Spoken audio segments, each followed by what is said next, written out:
कानून का हाथ लंबा होता है, सुने होंगे। कहते हैं कानून के हाथ बहुत लंबे होते हैं। ये तो हम सब ने सुना है, पर अब जनता ये देखना भी चाहती है। तो मुख्य खबर ये है कि गोवा जो टूरिस्ट हब है, वहाँ 12 महीने मौज मस्ती और पार्टियों का दौर चलता है और दिसंबर लगते ही गोवा की रौनक अलग ही रूप में बदल जाती है। क्रिसमस से लेकर नए साल के बाद तक वहाँ किसी भी क्लब या बीच पर पैर रखने की जगह नहीं बचती। और इसी सीजन में पणजी से 25 किलोमीटर दूर आरपोरा में एक नाइट क्लब में आग लगने से 25 लोगों की मौत हो जाती है। अब ये तो अनहोनी है, पर जो सबसे ज्यादा लोगों का ध्यान खींच रहा है वो ये कि क्लब के दिल्ली के ऑनर लूथरा बंधु अग्निकांड के कुछ ही घंटों बाद इंडिगो का फ्लाइट पकड़कर थाईलैंड चले जाते हैं। वही इंडिगो जिससे लोग अपने जरूरी काम के लिए नहीं जा पा रहे, उससे वो देश छोड़कर आसानी से चले जाते हैं। और अब खबर यह है कि ये दोनों थाईलैंड में छिपे हैं और अब पूरा देश ये सवाल पूछ रहा है कि क्या इन दोनों भाइयों को वहां से वापस लाया जा सकता है? क्या थाईलैंड उन्हें भारत को रिटर्न करेगा? तो पहले इस मामले को सही से समझते हैं। इस मामले में लूथरा ब्रदर्स पर आरोप है कि क्लब में सुरक्षा मानकों की घोर अनदेखी हुई। फायर एग्जिट बंद थे, इमरजेंसी अलार्म जो थे वो भी काम नहीं कर रहे थे। इस पर ओवरक्राउडिंग ने स्थिति को और विकराल बना दिया और 25 लोगों को अपनी जान गंवानी पड़ी। लेकिन घटना के कुछ ही घंटों बाद दोनों भाई देश से गायब हो जाते हैं।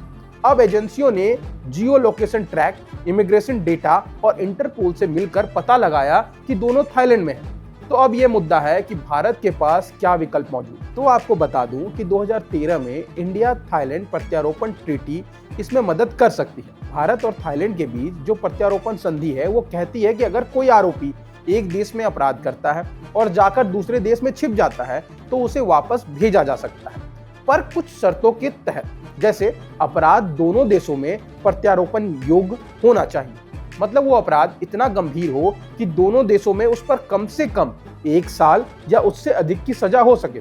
इस मामले में नाइट क्लब फायर में नेग्लिजेंसी, फायर सेफ्टी का जो वायलेशन हुआ जैसे गंभीर आरोप उन पर लगते हैं, जिनकी सजा भारत में कई वर्षों तक हो सकती है। इसीलिए ट्रीटी के हिसाब से अपराध एलिजिबल तो है।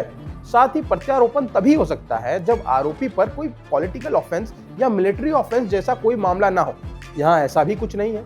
इसके साथ यह भी तय होना चाहिए कि आरोपी को फेयर ट्रायल मिले, तो इसकी गारंटी भारत दे सकता है। चौथी और सबसे महत्वपूर्ण शर्त यह है कि दूसरे देश की सरकार को संतुष्ट किया जाए कि सबूत जो है वो काफी है आरोप साबित करने के लिए। और इस मामले में CCTV footage, eyewitness statement, fire safety report और नेग्लिजेंसी की जो रिकॉर्ड है वो आसानी से साबित कर सकते हैं। यानी ट्रीटी के हिसाब से लूथरा ब्रदर्स की जो प्रत्यारोपण है वो 100% संभव है। तो बात भारत और थाईलैंड के बीच प्रत्यारोपण संधि की भी होनी चाहिए। तो आपको बता दूं कि ये लंबी चर्चा के बाद फाइनली 2013 में हुई थी, जब तात्कालिक प्रधानमंत्री मनमोहन सिंह 2 दिवसीय थाईलैंड यात्रा पर गए। और ये जो संधि है, ये संधि भगोड़े अपराधियों के प्रत्यारोपण की मांग का कानूनी आधार तैयार करती है, जिसके प्रावधानों में आतंकवाद, ट्रांसनेशनल क्राइम और आर्थिक अपराध में लिप्त लोगों को प्रत्यारोपण की मांग की जाती है। ये ट्रीटी जो है वो वांछित अपराधी के प्रत्यारोपण के लिए जरूरी है और ये करीब 20 साल चली बातचीत के बाद फाइनल हुई, जिससे आतंकवादियों और आर्थिक अपराध करने वालों को एक दूसरे को सौंपे जाने का रास्ता साफ हुआ। ट्रीटी के मुताबिक अगर हम देखें तो भारत में प्रत्यारोपण मांग करने का फैसला करने वाली सेंट्रल अथॉरिटी जो है वो विदेश मंत्रालय है। वहीं थाईलैंड में अटॉर्नी जनरल के पास इसका पावर है। आपको बता दूं कि यह ट्रीटी 29 जून 2015 से लागू हुई। इससे पहले दोनों देश 1982 के प्रत्यारोपण व्यवस्था के आधार पर प्रत्यारोपण का मामला देखते थे, जो आतंकवाद, अंतर्राष्ट्रीय अपराध और आर्थिक अपराधों को शामिल करते थे।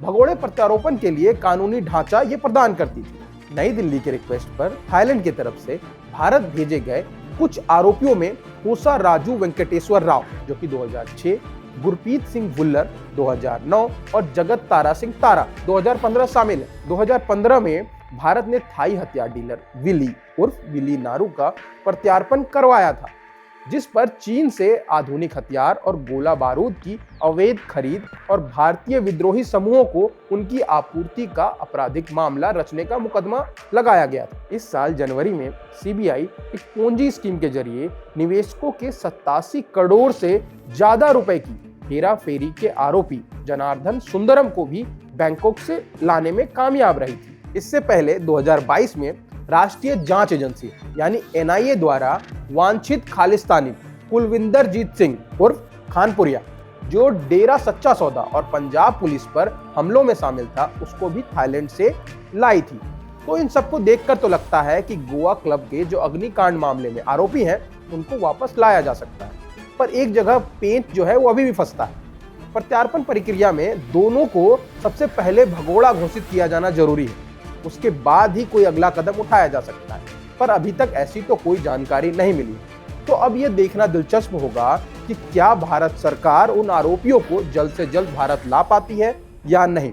तो अब आपकी इस पर क्या राय है, कमेंट सेक्शन में जरूर बताइएगा। तब तक जुड़े रहें बजरबट्टू दुनिया पर।